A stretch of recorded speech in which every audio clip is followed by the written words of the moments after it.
John Carpenter's Halloween came out in 1978 and grossed $70 million at the worldwide box office as of today. The film stars Donald Pleasence, Jamie Lee Curtis, and Nick Castle, and tells the story of a Smith Grove sanitarium patient escaping the sanitarium the day before Halloween and goes to his hometown of Haddonfield to stalk a few babysitters on Halloween night.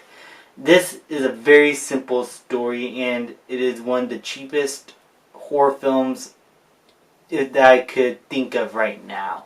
It had a budget of over $300,000 and was relatively independent, and it had a lot of big names that were not like big back in the day, like Dean Cundey, the cinematographer for Jurassic Park and Back to the Future, and John Carpenter, who will later go on to do the Thing remake and has done Escape from New York. Jamie Lee Curtis, the daughter of Janet Leigh from Psycho. I have the Blu-ray up there.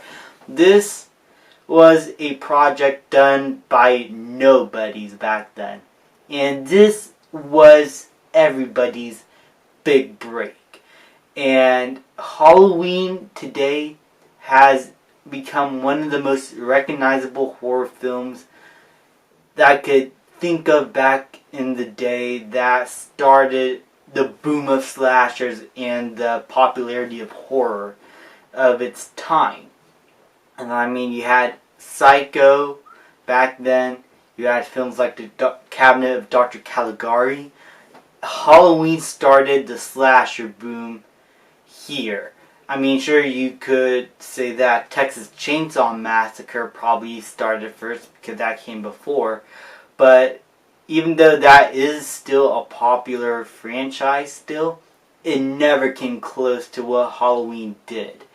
And that's because I believe the story itself is relatively more relatable, because this is a story about a small hometown that's relatively close and personal. And there's nothing unusual about it. It's just a small, peaceful town that is, in one night, haunted by this killer that doesn't want to be peaceful at all. And to me, that is what really worked about Halloween 1978. The story was simple, but it was able to do so much creatively. Like with the opening scene when Michael Myers stalked his sister, who's supposed to take care of him. Instead, she hooked up with her boyfriend and relatively got the knife. And that scene alone was creative as hell. Not only was it made to look like it was done in one take, but it puts us into the perspective of a child without us knowing. And we are just left there wondering, how could a child do this at the age of 6? It enforces the notion that anybody could be a killer, even a small boy. And that is what made this film and Michael Myers himself scary. He is just a blank face that is a killing machine, seems to enjoy his work and thinks of it like it's some sort of painting, like a young boy in a man's body, as Hawkins said in Halloween Kills.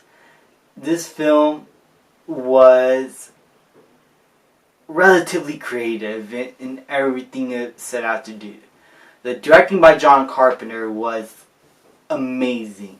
There is a lot of good transitional shots and long takes that were used, and the wide shots, which were shot by Dean Cundey. I mean, the whole film was shot by Dean Cundey, but the wide shots made this film look much more expensive than it really is. It felt big. It felt cinematic. The artistry on display here and the way that this was shot, I can't get over it. I mean, this is some of the best. This is probably the best looking horror film from the 1970s that I have seen. And it was probably the biggest reason why this movie became my favorite horror film, just by the way it aesthetically looks. The performances were also relatively good. There was nothing groundbreaking though. Jamie's best friends like Nancy or Linda, they are okay. But Jamie Lee Curtis and Donald Pleasance were great in their roles. And Jamie Lee Curtis especially, I think she's a little bit underrated here. I think she plays the babysitter that wants to take care of the kids and make sure everybody has a good Halloween. And unfortunately is caught in the crossfire of this mass murder killing these babysitters. I think for what she was able to work with, she did a great job. And you felt a lot of sympathy for her character when she's put into these dangerous situations in which she has to really do a good job to take care of the kids and make sure everybody's safe. And Jamie Lee Curtis sells it. Sure, a few bits of overacting here and there. She did a great job. But by far the standout for everybody is Donald Pleasance's Sam Loomis, who's inspired by the character from Psycho. And Sam Loomis is basically the Batman to Michael Myers' Joker.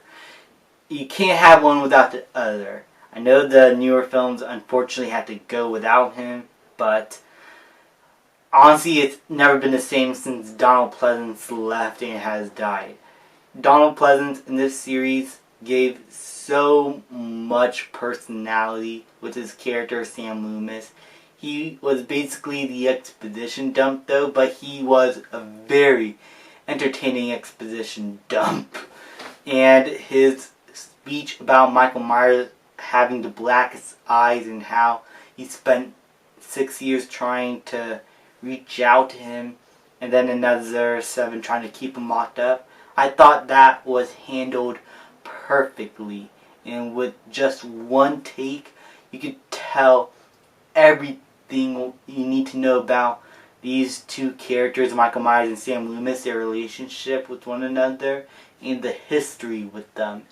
And it immediately sets the notion that this is a man that probably had some humanity as a child, but has since lost it way long ago. And so I was left wondering what's going to happen next. What is Michael going to do? This film was, I believe, was not supposed to be called The Babysitter Murders.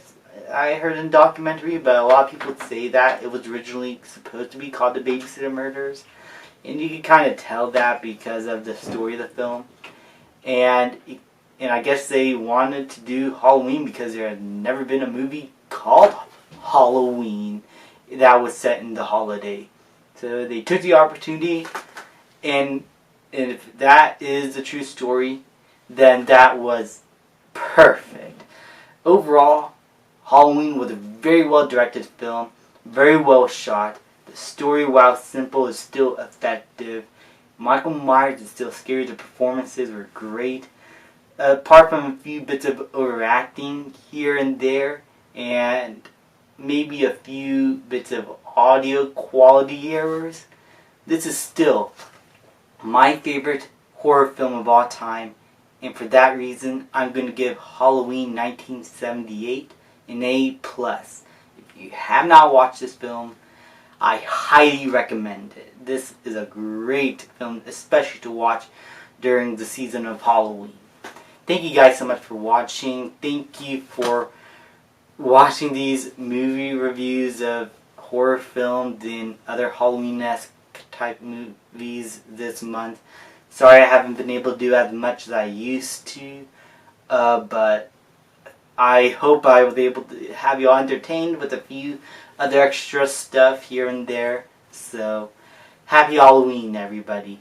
Thank you guys so much for watching. Please like, subscribe, comment, and I'll see you guys next time.